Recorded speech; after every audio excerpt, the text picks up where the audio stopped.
दोस्तों, आप सभी का एमके साहू क्लासेस में स्वागत है। ये घटना चक्र विश्व का भूगोल का ये 27वां लेक्चर है। इसमें हम सभी लोग देखेंगे विश्व की नहरें। विश्व की नहरें से संबंधित जो है फैक्ट्स और उसके साथ पीवाई क्वेश्चन जो अब तक के एमसीक्यू पूछे गए हैं उन क्वेश्चनों को कवर करेंगे विद व्याख्या के साथ। तो यदि आप चैनल पे पहली बार हैं तो चैनल को लाइक, शेयर और सब्सक्राइब जरूर करें। और वीडियो बहुत ही इंपॉर्टेंट है, यहाँ से क्वेश्चन आपके लगभग में सभी एग्जामों में देखने को मिलते हैं। तो देर न करते हुए वीडियो को शुरू करते हैं और इसमें फैक्ट्स देखते हैं। पहला कह रहा है सुएज नहर। सुएज नहर से कई बार क्वेश्चन बना हुआ है। इसमें कह रहा है कि जो सुएज नहर है, सुएज नहर मिस्र के सिनाई प्रायद्वीप में बनाई गई विश्व की सबसे कृत्रिम नहर है। तो विश्व की सबसे बड़ी जो कृत्रिम नहर है वो आपकी सुएज नहर है, जो कि मिस्र के सिनाई प्रायद्वीप में बनाई गई है। और वर्ष 1869 में इसकी लंबाई 164 किलोमीटर थी। वर्ष 2015 में इसकी कुल लंबाई 193.30 किलोमीटर थी। और भूमध्य सागर और लाल सागर, भूमध्य सागर और लाल सागर को जोड़ने वाली इस नहर को 17 नवंबर 1869 को जहाजों के आवागमन के लिए खोल दिया गया था। तो ये ध्यान रखिएगा, ये जो सुएज नहर है ये भूमध्य सागर और लाल सागर को जोड़ने का काम करती है सुएज नहर।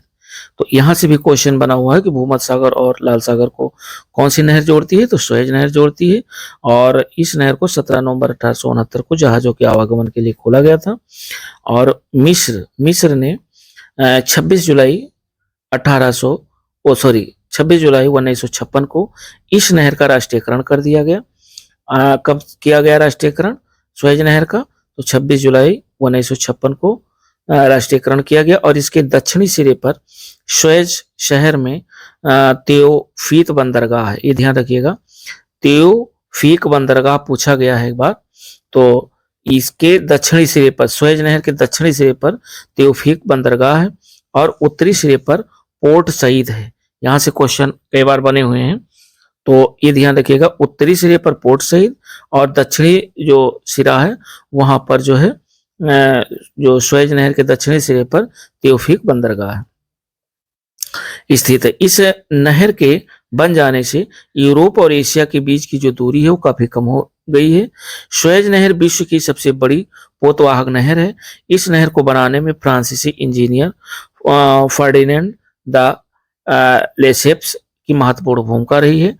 और उसके बाद आता है पनामा नहर। ये हम लोगों ने देखा सुएज नहर, दूसरे नंबर पर पनामा नहर जो विश्व की दूसरी सबसे प्रसिद्ध नहर है। पनामा नहर जो कि मध्य अमेरिका में पनामा के स्थल डमरू मध्य को काट कर बनाई गई प्रमुख जहाजी नहर है। ये अटलांटिक महासागर को प्रशांत महासागर से जोड़ती है। वर्तमान में इस नहर पर पनामा देश का अधिकार है। तो पनामा देश का अधिकार है पनामा नहर पर। और अगली जो है वो है स्टालिन नहर, जिसे श्वेत बाल्टिक नहर के नाम से भी जानते हैं। और ये बाल्टिक सागर को आर्कटिक सागर से जोड़ती है। तो बाल्टिक सागर को आर्कटिक सागर से जोड़ने वाली जो नहर है वो स्टालिन नहर है। और अगला है राइन मेन डेन्यूब नहर, जो कि उत्तरी सागर को काला सागर से जोड़ती है। तो उत्तरी सागर को काला सागर से जोड़ने वाली जो नहर है वो राइन मेन डेन्यूब नहर है। और नेक्स्ट जो है वो कह रहा है सेंट लॉरेंस नहर। यह जलमार्ग जो कि महान झीलों से जुड़ा हुआ है तथा उत्तरी अमेरिका के आंतरिक भागों में इस जलमार्ग द्वारा समुद्री जहाजों का यातायात संभव हुआ है। और नेक्स्ट है कह रहा है जलपास लॉक पद्धति। किसी नदी, नहर या झील के जलमार्ग में जल के विभिन्न स्तरों के बीच नौकाओं को ऊपर उठाने और नीचे उतारने की एक युक्ति है। क्या? जलपास। जलपास की स्थापना उन नदियों एवं नहरों में की जाती है जहां जल स्तर में अचानक परिवर्तन होता है। और जलपास का प्रयोग कर किसी भी नदी या नहर को आसानी से नौगम्य बनाया जा सकता है। आगे हम लोग देखते हैं, कह रहा है कि पनामा नहर जो कि डेन्यूब नदी तथा राइन नदी में जलाशय पद्धति का प्रयोग किया गया है, जबकि सुएज नहर में जो है इस पद्धति का प्रयोग नहीं किया गया है। यानी जलपास जो पद्धति है उसका प्रयोग पनामा नहर में किया गया है, जो कि डेन्यूब नदी और राइन नदी में स्थित है। तो इसमें किया गया है। आगे कह रहा है लुडविग्स नहर दक्षिणी जर्मनी में आंतरिक जलमार्ग के रूप में प्रयोग की जाती है। नेक्स्ट पॉइंट कह रहा है कि साल्ट सेंटी मॉरी नहर जो कि कनाडा में है और वर्ष 1987 तक अटलांटिक महासागर से लेक सुपीरियर तक जहाजी मार्ग का हिस्सा था। वोल्गा डॉन नहर जो कि रूस में स्थित है, जो वहां की दो मुख्य नदियों, एक तो वोल्गा और दूसरी है डॉन, डॉन को आपस में जोड़ती है। सफेद सागर नहर रूस में स्थित है, जो सफेद सागर तथा लेक ओनेगा को आपस में जोड़ती है। तो जो सफेद सागर नहर है वह रूस में स्थित है और ये सफेद सागर और लेक ओनेगा को आपस में जोड़ने का काम करती है। आगे हम लोग थोड़ा इससे रिलेटेड और देख ले रहे हैं फैक्ट। इसमें कह रहा है कि विश्व की प्रमुख नहरें और देश देख ले रहे हैं। नहर है, देश और स्थित कहाँ है। सुएज नहर ये मिस्र देश में स्थित है, ये लाल सागर और भूमध्य सागर के मध्य में स्थित है। यहां से क्वेश्चन आपके मैचिंग और कोट वाले क्वेश्चन बन सकते हैं। पनामा नहर जो है ये पनामा देश में स्थित है और ये प्रशांत महासागर और अटलांटिक महासागर के मध्य स्थित है। और नेक्स्ट है बेलैंड नहर, ये कनाडा देश में स्थित है और इरी झील और ओंटेरियो के मध्य में स्थित है। और लास्ट में जो यह आपका इरी झील जो है इरी नहर है, ये आपके संयुक्त राज्य अमेरिका में है और इरी झील एवं हडसन नदी के मध्य में स्थित है। शू नहर ये आपके संयुक्त राज्य अमेरिका में है और ये सुपीरियर झील एवं ह्यूरॉन झील के मध्य में स्थित है। नेक्स्ट है कील नहर, ये जर्मनी में स्थित है और ये बाल्टिक सागर एवं उत्तरी सागर के मध्य में स्थित है, अर्थात कहने का मतलब बाल्टिक सागर और उत्तरी सागर को जोड़ती है कील नहर।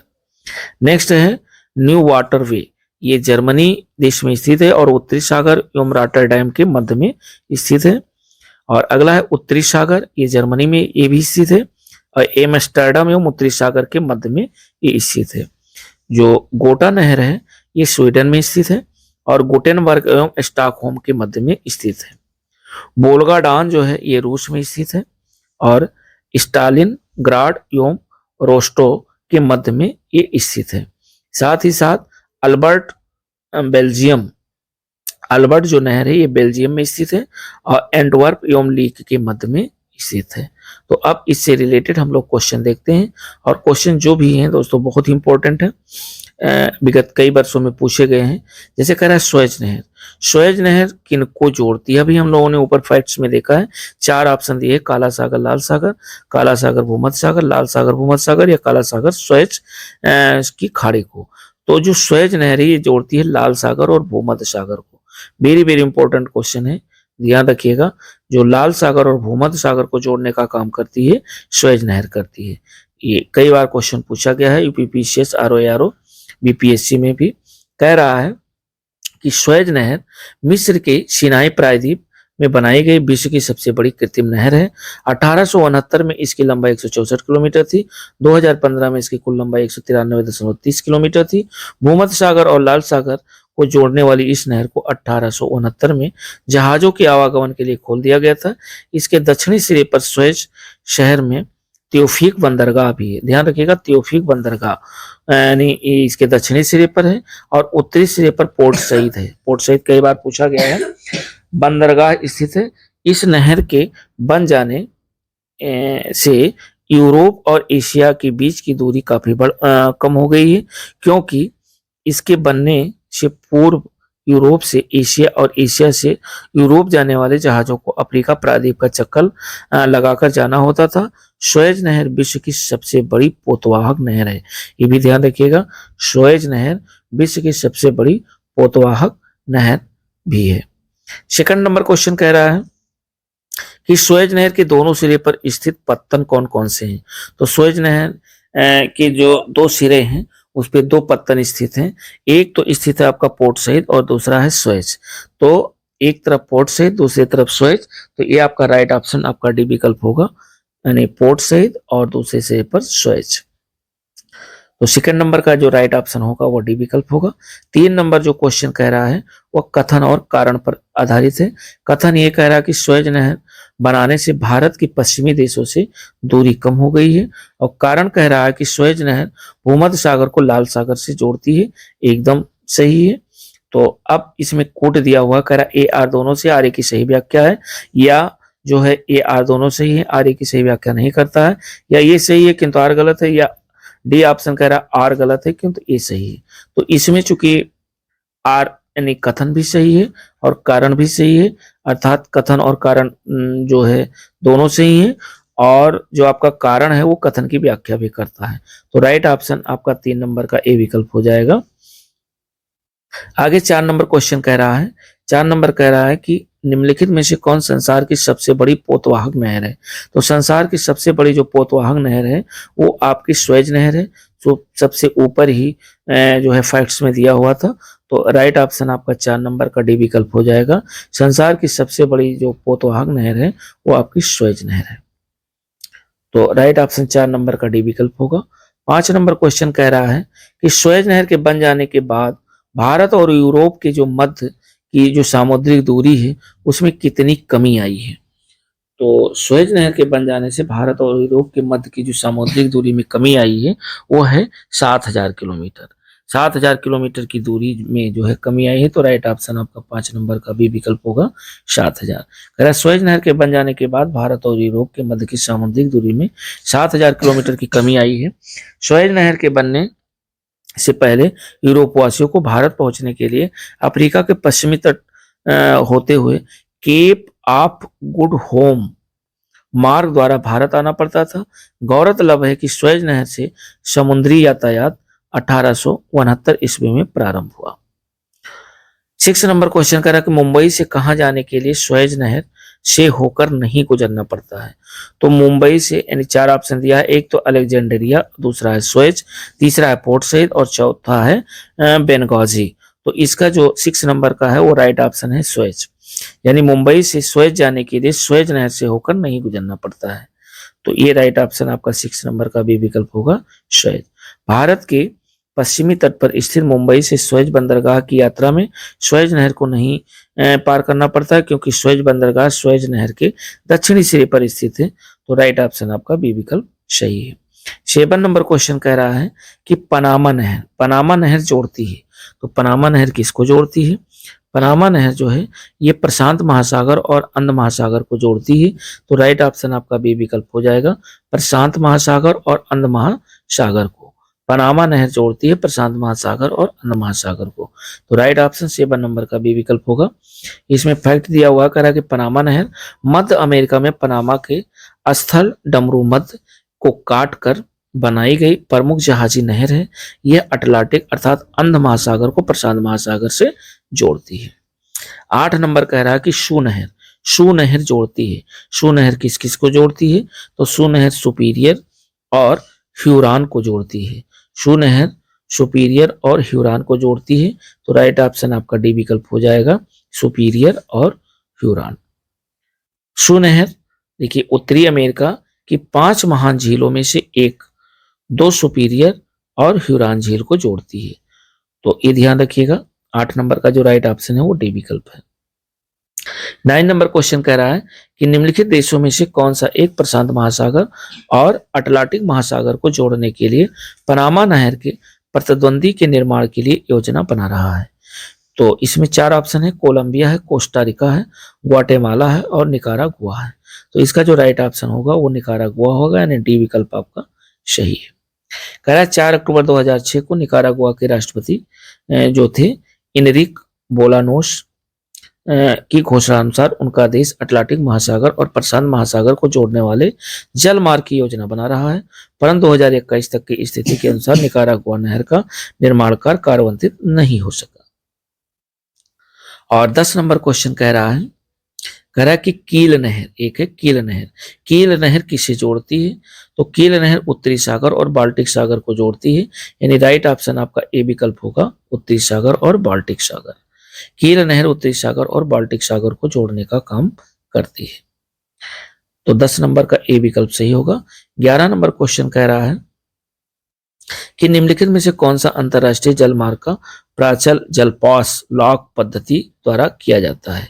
तो ये किया जाता है जो है पनामा नहर, डेन्यूब नदी तथा राइन नदी में जलपास पद्धति का प्रयोग किया गया है, जबकि तो इसमें जो है राइन नदी आपका सही होना चाहिए, राइन और पनामा लेकिन दोनों दिया हुआ है, तो इसलिए इसमें स्टार लगा हुआ है, ध्यान रखिएगा। इसमें कह रहा है प्रश्नानुसार विकल्प में पनामा नहर, डेनियम नदी तथा राइन नदी में जलपॉस यानी लाग पद्धति का प्रयोग किया गया है, जबकि स्वेज नहर में इस पद्धति का प्रयोग नहीं किया गया है। तो इसमें 3 ऑप्शन सही हो रहे हैं, एक तो राइन नदी, दूसरा पनामा नहर और तीसरा जो है वो आपका डेनियम नदी। तो इसलिए इसमें कोई भी विकल्प कंफर्म नहीं किया जा सकता है। ये भिन्न पूछता, ये ना पूछता कि जलपास इसमें भिन्न कौन है, तो ये आपका स्वेज हो जाता। लेकिन इसमें 3 आंसर आपके सही हैं, इसलिए इसमें स्टार लगाया गया, ध्यान रखिएगा। 12 नंबर क्वेश्चन कह रहा है कि निम्नलिखित में से कौन सी नहर दक्षिणी जर्मनी में आंतरिक जलमार्ग के रूप में प्रयोग की जाती है। तो जो दक्षिणी जर्मनी है, दक्षिणी जर्मनी में आंतरिक जल मार्ग के रूप में जो प्रयोग की जाती है वो आपका है लुडविग्स नहर। लुडविग्स नहर जो है यह दक्षिणी जर्मनी में आंतरिक जलमार्ग के रूप में प्रयोग की जाती है। लुडविग्स नहर जो है ये दक्षिणी जर्मनी में आंतरिक जलमार्ग के रूप में प्रयोग की जाती है। साल्ट सेंटी मारी नहर एक कनाडा में है, जो वर्ष 1987 तक अटलांटिक महासागर से लेक सुपीरियर तक जहाजी मार्ग का हिस्सा था। और बोल्गा डान नहर ये रूस में स्थित है, ध्यान रखिएगा, ये रूस में स्थित है, जो वहां की 2 प्रमुख नदियां बोल्गा तथा डान को आपस में जोड़ती है। सफेद सागर नहर ये रूस में ये भी स्थित है, जो सफेद सागर और लेक ओनेगा को आपस में जोड़ने का काम करती है। 13 नंबर क्वेश्चन कह रहा है, ये मैचिंग पर आधारित है कि सूची फर्स्ट को सूची सेकंड के साथ आपको मिलाना है। सूची फर्स्ट में दिया हुआ है नहर और सूची सेकंड में दिया हुआ है किस किस को जोड़ती है। तो इसमें जो है आपका दिया हुआ है, इसमें हम लोग जोड़ते हैं।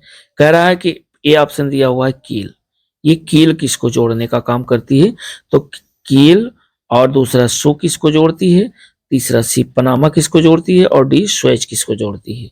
तो हम ये जानते हैं कि जो पनामा है वह जोड़ती है अटलांटिक महासागर और प्रशांत महासागर को, यानी सी का सीधा सीधा 3 से मैच हो गया।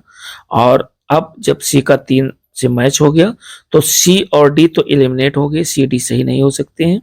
आगे देखते हैं जो स्वेज नहर है, स्वेज नहर यह जोड़ती है इसको भूमध्य सागर और लाल सागर को। तो डी का हो गया फर्स्ट, डी का फर्स्ट में आपका ए वाले ऑप्शन में सही है, तो ए के मतलब यहाँ बी भी एलिमिनेट हो गया। तो राइट ऑप्शन आपका कौन सा विकल्प होगा, ए विकल्प होगा, यानी ए का दूसरा। और ए यानी जो कील नहर है वह एल्ब, ज्वार, नदमुख, एस्चुरी व बाल्टिक सागर को आपस में जोड़ने का काम करती है। तो ए का हो गया सेकंड से। और बी जो है सू नहर ये जोड़ती है सुपीरियर झील और यूरान झील को, तो बी का हो गया 4। सी पनामा नहर ये अटलांटिक महासागर प्रशांत महासागर को जोड़ती है, सी का हो गया 3। और डी जो स्वेज नहर है ये भूमध्य सागर और लाल सागर को आपस में जोड़ती है। तो इस हिसाब से 2 4 3 1 यानी राइट ऑप्शन आपका ए विकल्प होगा। और उसके बाद इसका जो है ये डिटेल देख ले रहे हैं कि नहर एल्ब, ज्वार, नदमुख, एस्चुरी और बाल्टिक सागर को, सू नहर सुपीरियर झील व ह्यूरॉन झील को, पनामा नहर अटलांटिक महासागर प्रशांत महासागर को तथा स्वेज नहर भूमध्य सागर व लाल सागर को जोड़ती है। तो क्वेश्चन वीडियो बहुत ही छोटा था, क्वेश्चन भी बहुत ही कम थे, 13 क्वेश्चन थे, लेकिन क्वेश्चन यहाँ से आते हैं और चूंकि आते हैं तो पढ़ना जरूरी है। और मिलते हैं दोस्तों नेक्स्ट वीडियो के साथ, तब तक के लिए दोस्तों नमस्कार, जय हिंद। ये हमारा टॉपिक था विश्व की नहरें। अब इसके बाद में जो है हम लोग देखेंगे अगला जो भी टॉपिक होगा, और मिलते हैं नेक्स्ट वीडियो के साथ, तब तक के लिए दोस्तों नमस्कार, जय हिंद।